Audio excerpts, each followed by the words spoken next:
Hello and welcome or welcome back to my channel. My name is Karen Marie and today I thought I would do a little review of how I did with my Make 9 2024.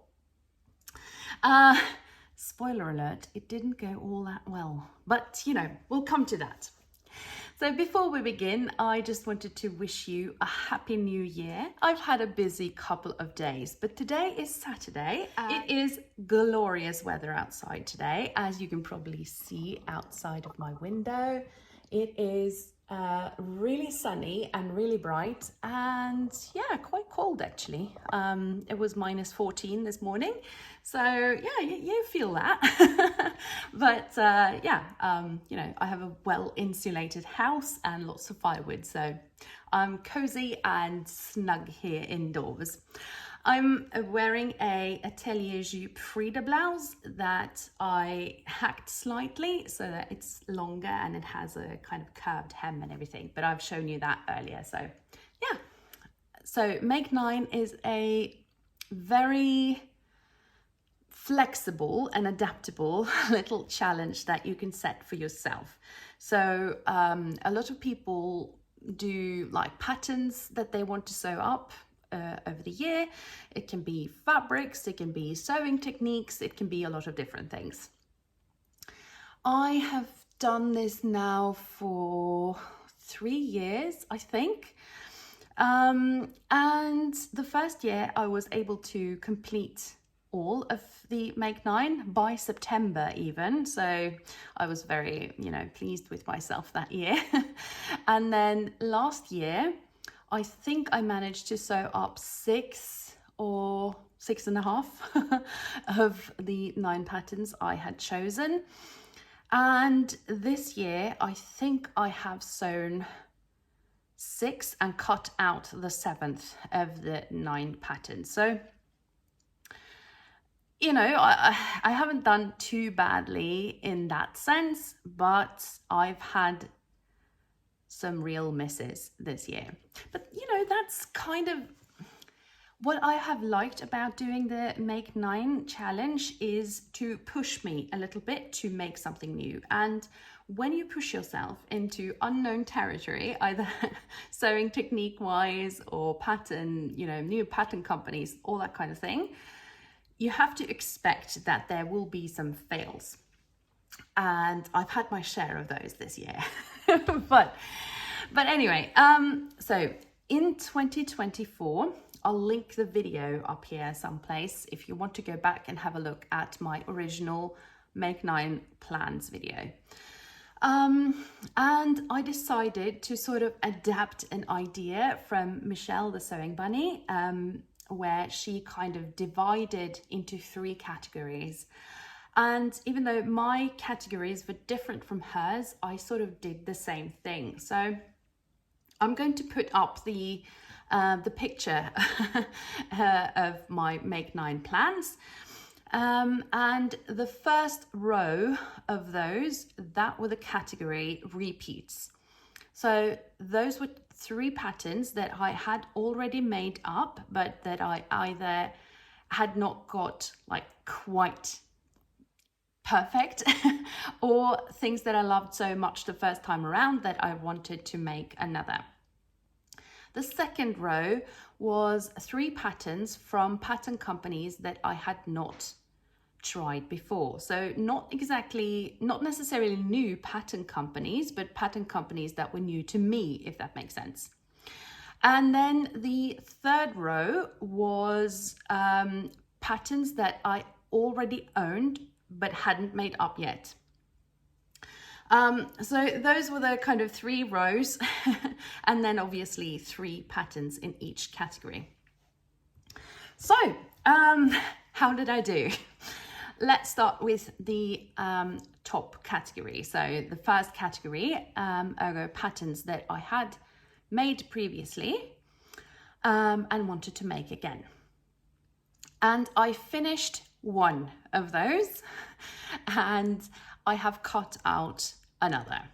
So the first thing that I actually made in that category was the Atelier Jupe Emma blouse, I think it is.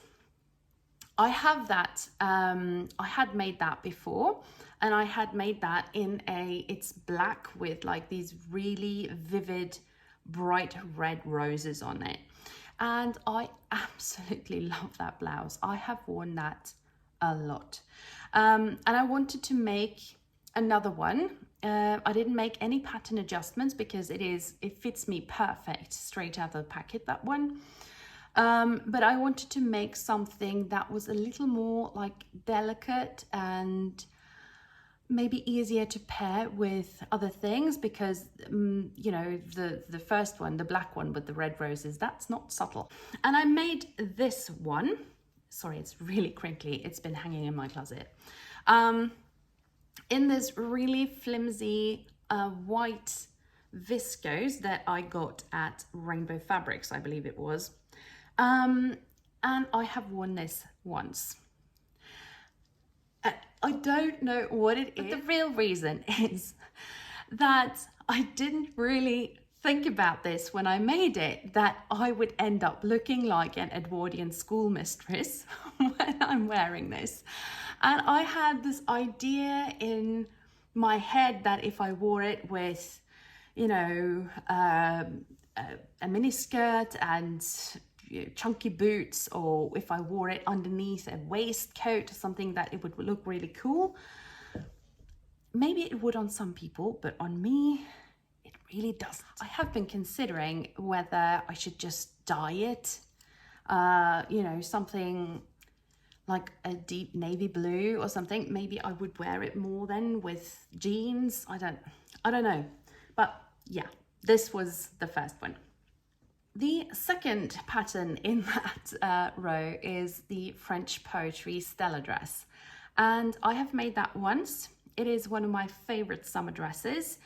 I made it in this kind of lemony yellow viscose twill or something like that. Not quite sure what kind of fabric it is.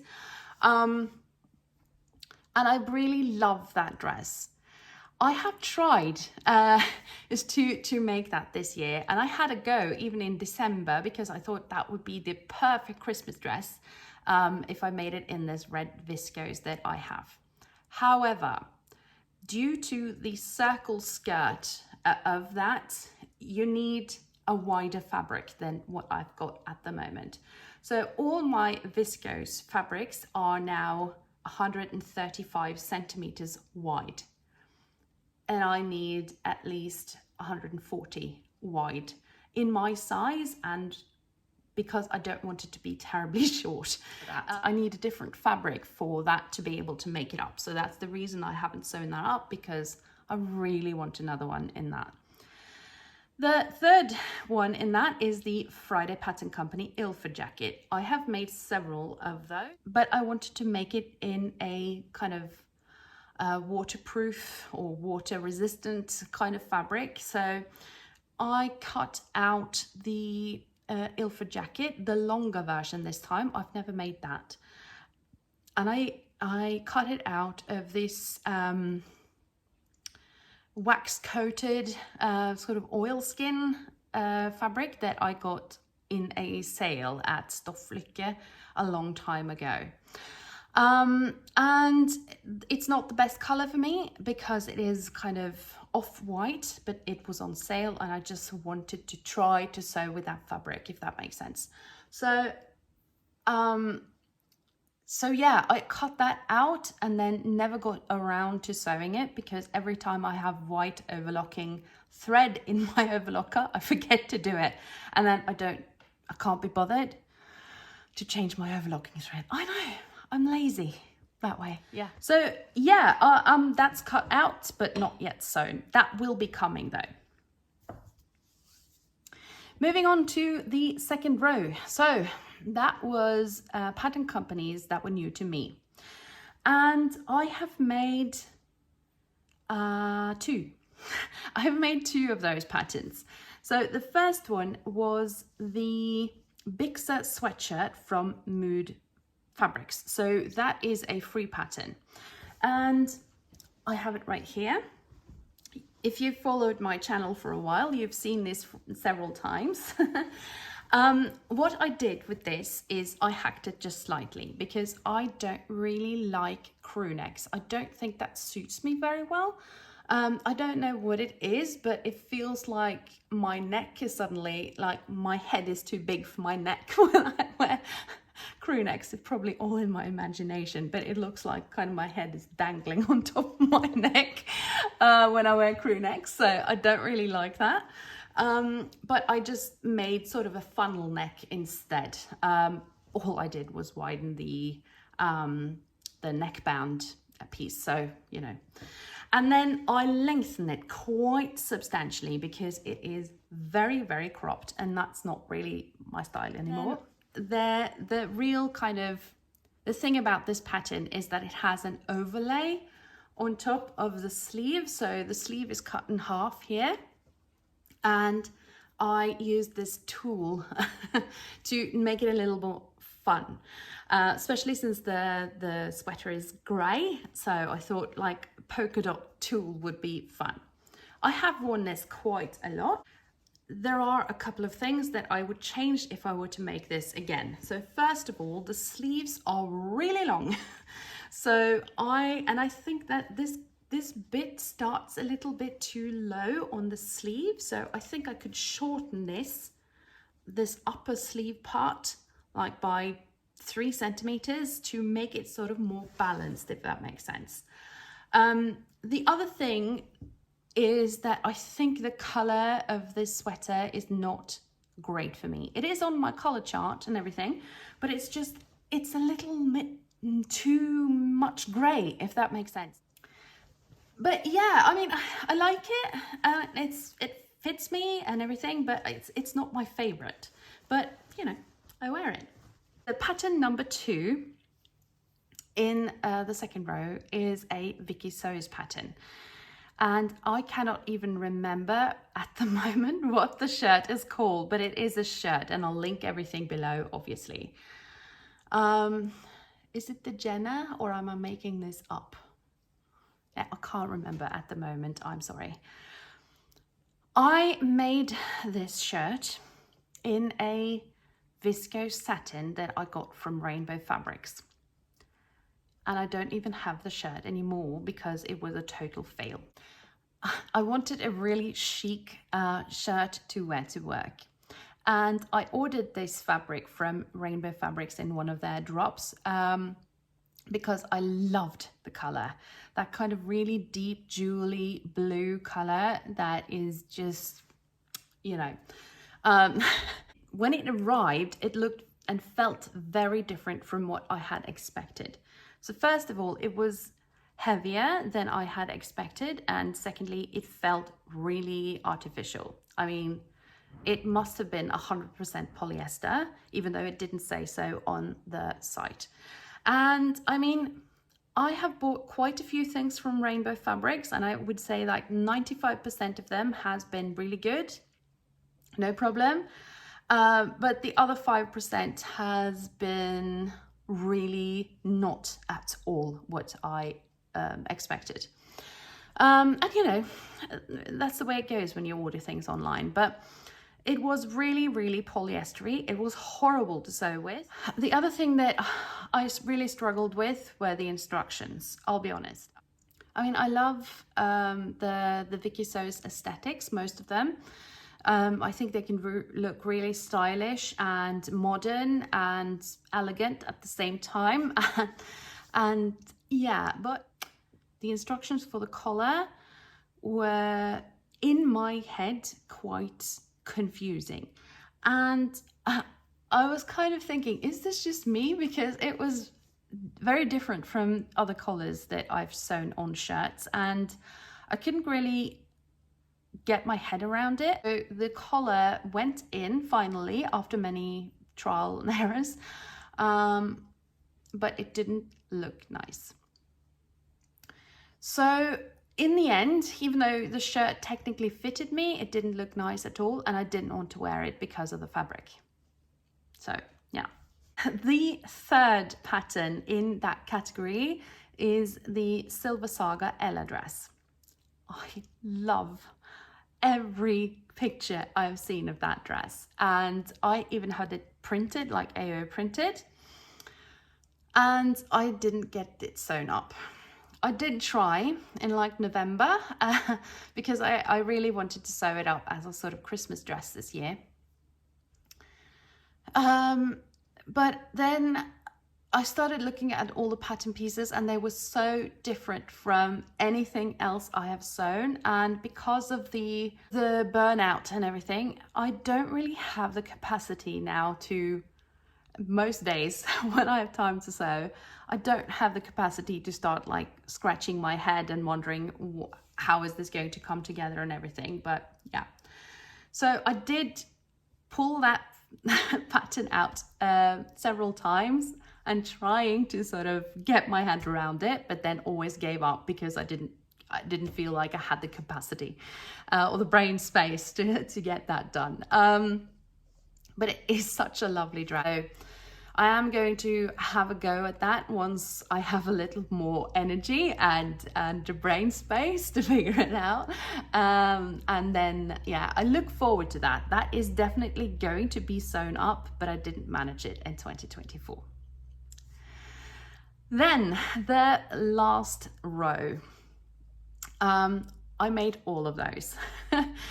Quite proud of myself that I made all of those, but they didn't all turn out very good. So the first one were the aisle jeans by Chalk and Notch. I showed those to you in my latest video, and I have them here. I have worn these like 3 times since I made them because I want to kind of get the feel for them. I didn't finish these until December, and the reason why I've been procrastinating these were the zip, really, because I mean, I have sewn plenty of jeans, and in most of them I have had very little trouble getting the zip in, so I'm not terrified of zips, but this is a very different construction, and yeah, it took some head scratching to get this done. So you can see that because it doesn't have a waistband, it has a waist facing. So basically you sew the facing onto the jeans and then fold over and stitch in place. And there are darts behind the pockets and everything, but the zip insertion was very, very different to what I've been making before, and the instructions were a little confusing at times. So yeah, I struggled a little with those. But I did I show you the label that I put in there? It's from Cozy Club Handmade, and I made an order in December, and then I got these labels. They're really funny. This belongs to someone, and then there's the checkbox for naughty, nice, and under review. And it's checked for under review.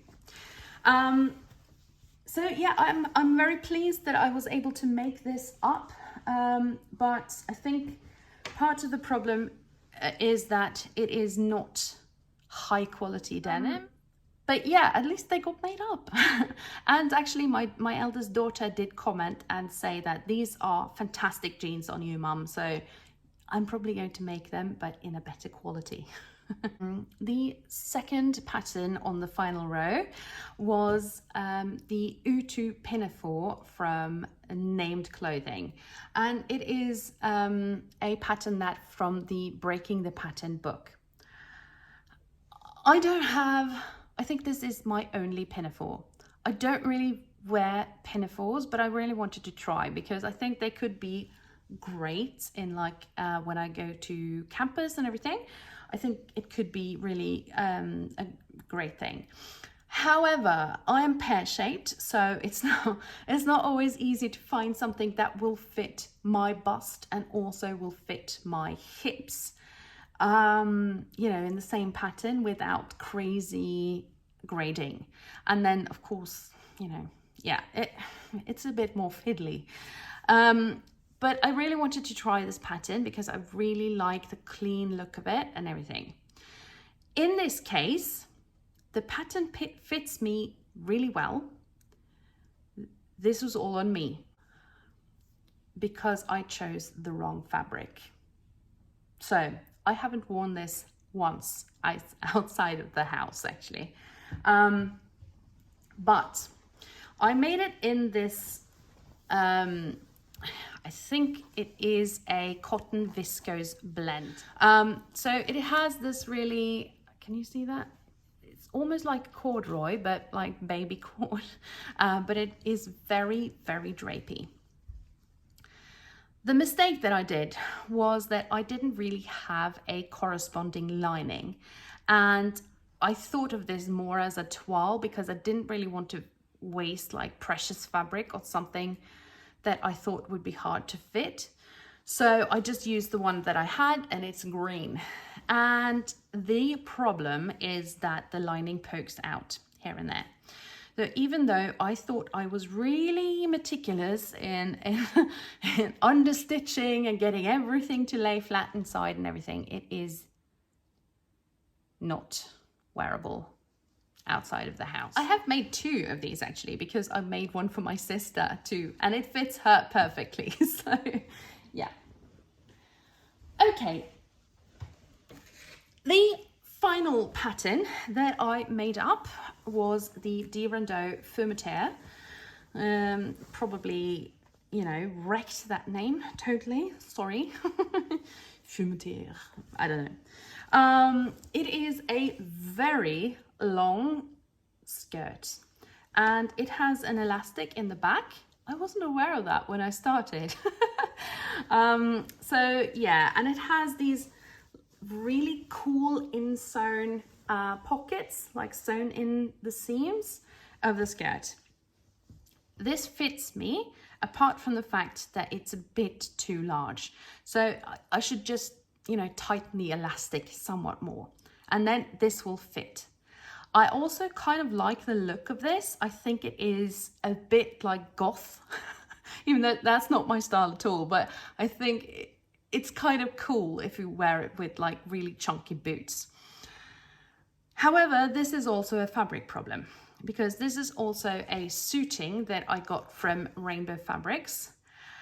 And it is quite, you know, it felt okay when I was sewing it, but the minute I put it on, I get all these kind of little electric shocks when I touch something. So this is definitely, there is some polyester content in there.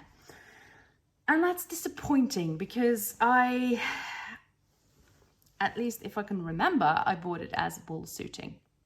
So yeah. Anyway, this video is going to be very, very long.